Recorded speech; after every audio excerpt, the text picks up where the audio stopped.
Duraanuu wallee ajaa'ibaa qabatee dhufee jira galaanaa gaaromsaati. Waan ajaa'ibaa isinitti duraanuu galaanaa gaaromsaa. Mee wallee ajaa'ibaa kana wallee eessa akkamitti akka miidhagsee akkamitti akka inni hojjete waan ajaa'ibaati gaa wallee mucaa qacalee kana mee wallee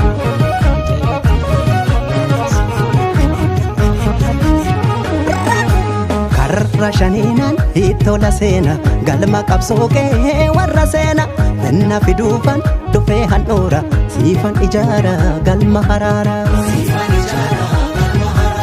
galmi galmeedha madhee hayyoota nanna fiduun koosoo galaa dhaloota natti sirbuudhaaf haaddatti nyaara nan sirba seete moo sirnan ijaara fuulletti laalee dhaqee madaalee daangaan lafa bargamaaree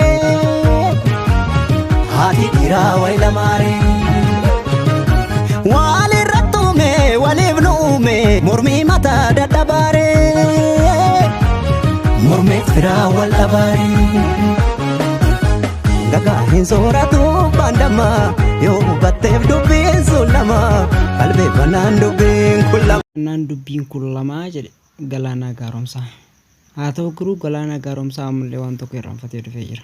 Mee wanni inni irraanfatee dhufe kun maali haa jennu? Sirriidha. Qalbeeffannaan dubbiin kun lama sadiillee ta'uu danda'a. Galaanaa gaaromsaa waa wallee waan ajaa'ibaa wallise. Mee waa'ee yaadannoo Haacaaluu Hundeessaa maaltu jira as keessa? Maal kaa'e? Mee maal waliin haa yaadannu? Galaanaa gaaromsaa ammatti yeroo yaadannoo Haacaaluu Hundeessaa irraanfatee dhufu.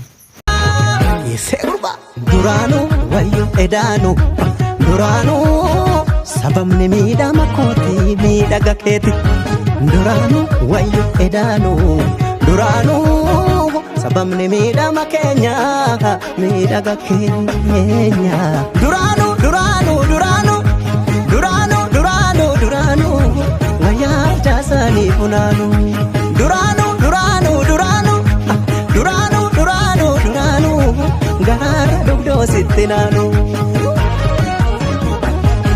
dafqa koo turuurseen fide waan ormaa hin feenuu dide baarulee malee dabtaroon toltu sirni gaafa siisichise. Ahii galoo koo maal taati jettee naan ajaa'ibin dhuguma wallee ajaa'ibaa qabattee dhuftullee walleen kee nama ajaa'ibsa. Haa ta'u garuu yeroo ammaa kanatti yeroo yaadannoo kana irraanfattu miti. Dhuguma as qabee achi qabee wallee kee keessa maaltu akka jiru addaan qabee ilaalullee yaada mucaa qacaleessanii homtuu si keessatti hin argine. Qabsoo tokko ta'uu keenyaaf waan bareedaadha. Kun wallee ajaa'ibaa qabattee dhuftee jirta.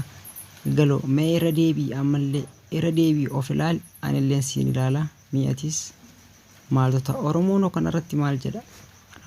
Waan hidda dhiiga nu tolum yaana jarri gaffiiga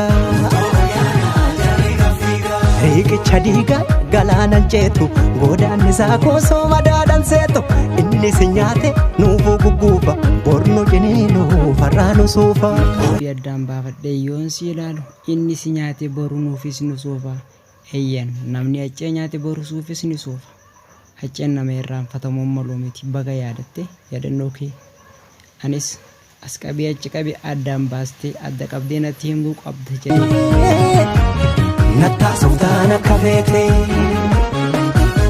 yaa jidda hajedhanii yaa jidda yaadacha atuu lafa yaa shaggar yaadacha atuu lafa dhaammadhu waammadhu jedhanii dhammatee maaltu sirraa qaba gollallee biyya beebeetuba shururuu jedheen dadhabee urursa wayi gara harraffisu abukka wayi madaan fayyisu intal wajee waraana labsu haqa korraa namuuna maqsu arribaadhee haraaran dabsu diinni kee diina koo sobeessinaalcha abbaa wallaannataa jabaa jinaalcha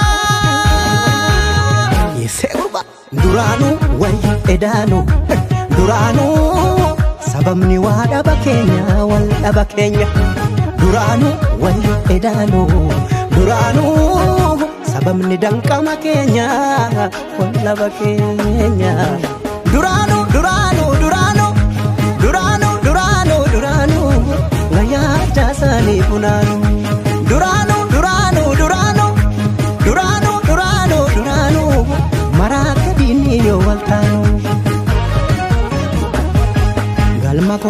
jaareen kuta obirraatiif zaawaa buta diinni diinumaan taluu duru sosobaan ormaan furuu garu duraanuu duraanuu duraanuu duraanuu duraanuu duraanuu wayyaa jaasanii funaanuu duraanuu duraanuu duraanuu duraanuu duraanuu duraanuu yoo gamtoo mandiina ra'aanuu.